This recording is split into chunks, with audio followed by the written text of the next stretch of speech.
Assalamualaikum warahmatullahi wabarakatuh.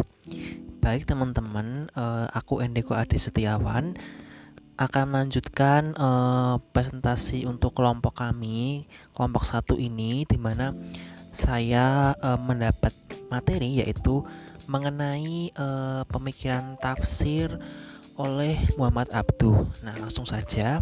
Jadi, istilah tafsir merujuk kepada Al-Quran, yaitu sebagaimana yang tercantum di dalam Quran Surat Al-Furqan ayat 33 yang berbunyi, "Tidaklah orang-orang kafir itu datang kepadamu membawa sesuatu yang ganjil, melainkan kami datang kepadamu suatu yang benar dan penjelasan yang terbaik."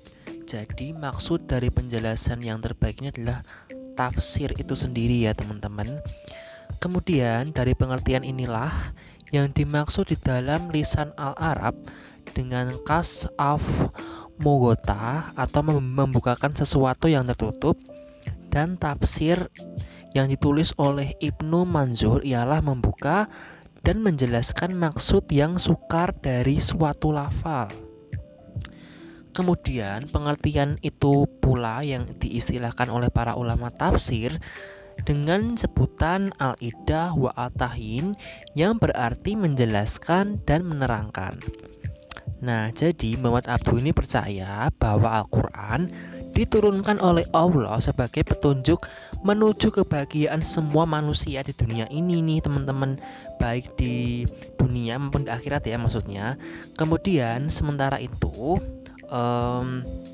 ada juga nih berbagai upaya menafsirkan nas dari ahli tafsir yang membahas tak bisa ditirunya Al-Quran. Karena apa teman-teman? Yang pertama itu yaitu kata-katanya atau bahasanya itu asing. Yang kedua esotersayanya. Yang ketiga tata bahasanya. Yang keempat yaitu ulasan-ulasannya. Seperti itulah yang dikatakan oleh Muhammad Abduh. Apabila dilihat sebenarnya tidak begitu bermanfaat. Karena apa? Karena hal tersebut itu nggak menyentuh kepentingan umat sama sekali. Jadi setiap manusia itu memahami Al-Quran atau memahami wahyu dalam Al-Quran menurut kemampuannya, entah dia itu berilmu atau mohon maaf bodoh gitu. Kemudian orang itu memerlukan tafsir yang dapat memulihkan kepercayaan mereka kepada agama. Jadi tafsir itu membuat orang itu dapat mengetahui nih kemujaraban sebuah doa, kemudian kehidupan moral, bahkan bagaimana caranya menjauhkan kejelian dalam hidup.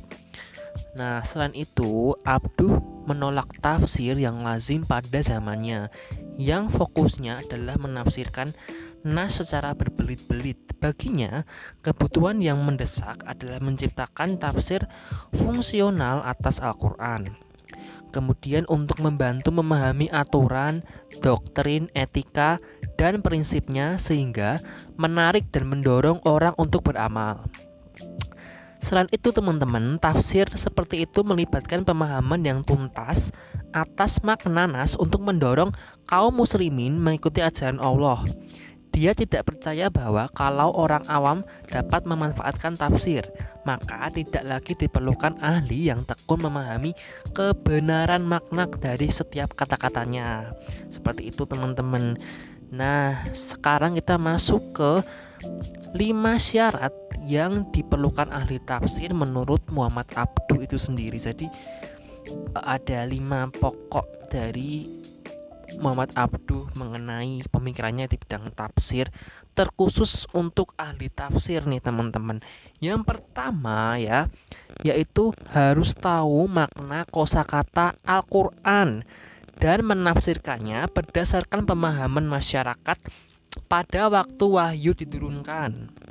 Jadi mufasir klasik menafsirkan kosakatanya berdasarkan pemahaman dan pemakaian pada saat hidupnya, yaitu 3 abad pertama Islam, sehingga menafsirkannya itu lebih condong dipengaruhi oleh keadaan di sekitarnya nih. Jadi tentu saja tidak apa ini tidak apa ya relevan dengan kehidupan saat ini seperti itu.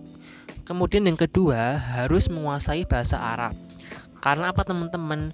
Untuk menjamin otentitas tafsirnya. Karena bahasa Arab ini tuh menurut Muhammad Abduh itu sudah turun derajatnya nih teman-teman. Loh kok bisa sih? Karena tak lagi jadi wahana nih bagi karya seni dan ilmu pengetahuan seperti dahulu. Jadi agar Islam maju, maka bahasa Arab harus juga ikut maju.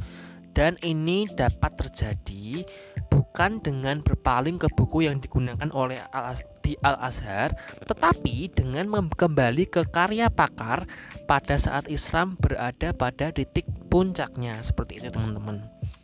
Dan yang ketiga, yaitu harus mengetahui dengan baik kondisi manusia. Jadi maksudnya adalah Al-Quran itu berbicara panjang lebar mengenai watak manusia, hukum Tuhan yang tak berubah, dan hukum yang mengatur jaya dan runtuhnya suatu bangsa. Dan seorang mufasir itu harus mengetahui ajaran dalam Al-Quran tentang perkembangan bangsa, kekuatan dan kelemahannya, kebesaran dan kemundurannya, kemudian pengetahuan dan kebodohannya, keimanan dan kekufurannya.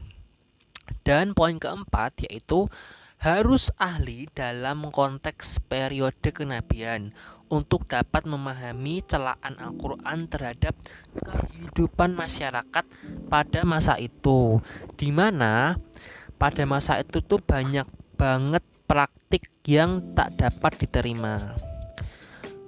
Dan yang terakhir, poin kelima yaitu harus mengetahui kehidupan Nabi. Nah, jadi itu tadi teman-teman pemikiran Muhammad Abduh dalam bidang tafsir. Jadi intinya nih ya, Muhammad Abduh ini tuh apa itu namanya? Menganggap tafsir ini itu sebagai sebuah petunjuk juga untuk umat manusia, di mana agar upaya-upaya para mufasir dalam menafsirkan nas dari berbagai sumber ini bermanfaat bagi seluruh umat manusia dari zaman dahulu hingga saat ini. Jadi kurang lebih seperti itu teman-teman intinya. Apabila ada kesalahan mohon maaf. Sekian dari saya Eniko Ade. Dan yang poin berikutnya nanti bisa dijelaskan oleh partner-partner dalam kelompok saya. Sekian, terima kasih dari saya. Wassalamualaikum.